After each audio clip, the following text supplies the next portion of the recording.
Welcome to the motherfucking show.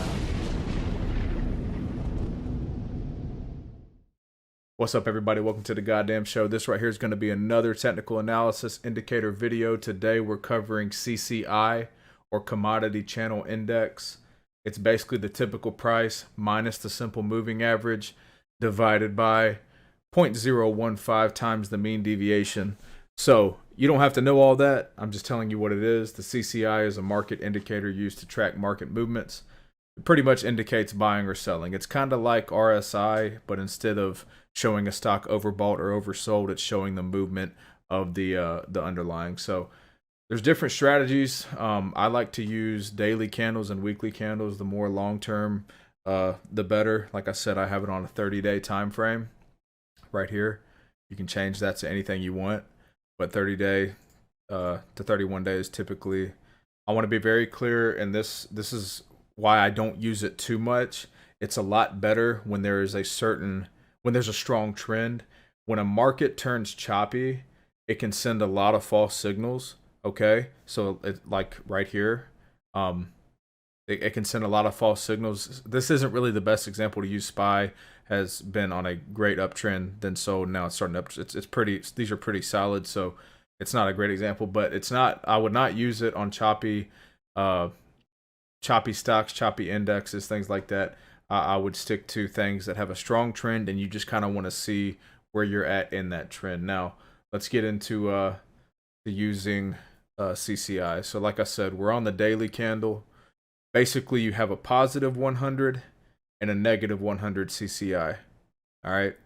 Then you have a zero level.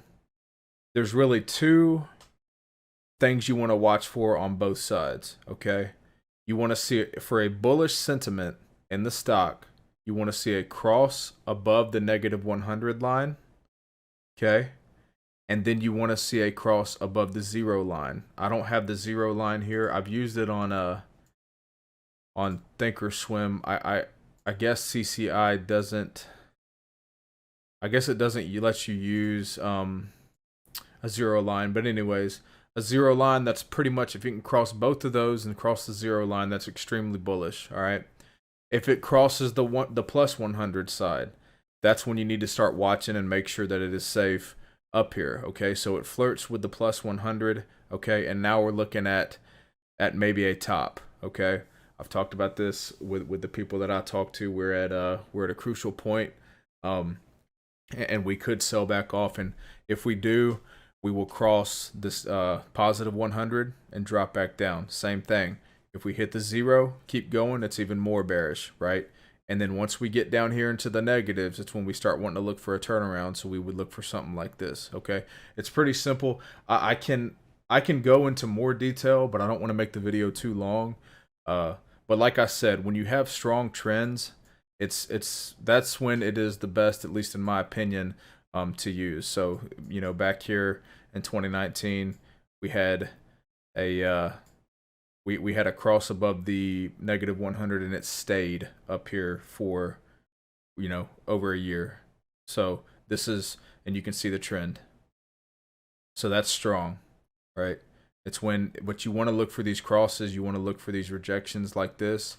But like I said, do not mess with it when the things are getting choppy. I won't pull up an example because I can't even think of one off the top of my head, but it is great when understanding where you're at in a strong trend. All right. So that's all I have for this video. If you enjoyed the video, leave a like, comment, subscribe. I'll catch you on the next one.